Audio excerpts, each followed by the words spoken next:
Hello, people of YouTube land. Uh, haven't made a video in a while, but I did want to make a video about this little guy. It is the Rough Rider sow belly knife with the jig bone handle, and it has a Chevrolet shield. What I ended up doing with this knife was I actually soaked it for a couple hours in black coffee with an old tea bag thrown in there just for good measure to try to darken up the scales, and it did a pretty good job. I like it. I've had this knife for about 4 years, and the weather's been nice around here in West Texas, so decided to have a little barbecue, and I used this knife and used it to good effect. Ate some good barbecue and had a good time.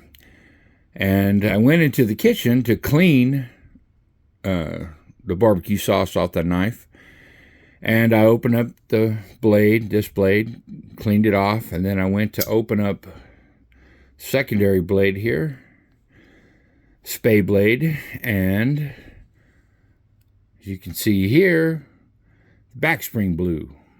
It exploded, I should say.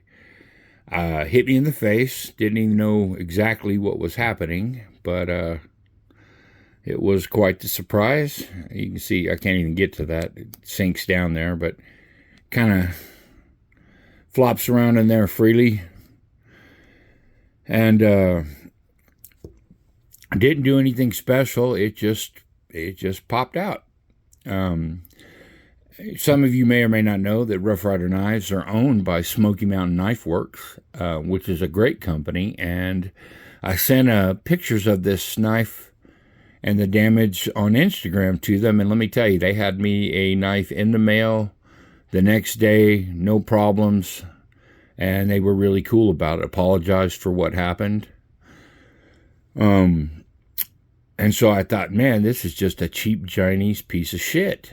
I don't like these anymore. But I did a little more research, and I've actually read that knives by Camelus, knives by Queen, they've had people report that sometimes springs have just blown while sitting on the shelf. Because you have all the tension right here that holds the knife in on a slip joint, which is what this style is called, and that it's not too uncommon, which I didn't realize. I've owned knives. I'm not a super young guy, and I've owned knives since I was a kid, case knives, and actually case knives were all there was back then. If you were cool, you had a case knife, because that's what my grandpa carried on his ranch, and that was the only kind of knife for me.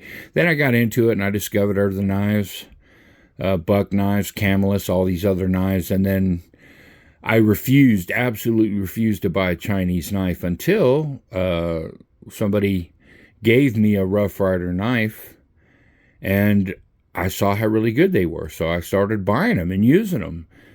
At first, I did it just because I didn't want to ruin my good knives. I'm like, oh man, I'm not going to mess up my case. If I'm going to do this or this, I'll just use a Rough Rider. But then I found myself really looking at them and using them and inspecting them. And I really started to take care of them because they were good knives. I liked them. All the way up until now, until I had this incident. But actually, after doing a little research, I guess it can happen. It's never happened with any other brand of knife I own. But it can happen. And I'm going to give them another chance. They're going to send me another knife. And when it comes in, I'm just going to stick it in my pocket and use it every day, and leave my other knife in the knife drawer and see how it works out. Anyway, I just wanted to share with you what happened, see if any of you all have had a similar experience, and see what you think of Rough Rider knives. Thanks a lot.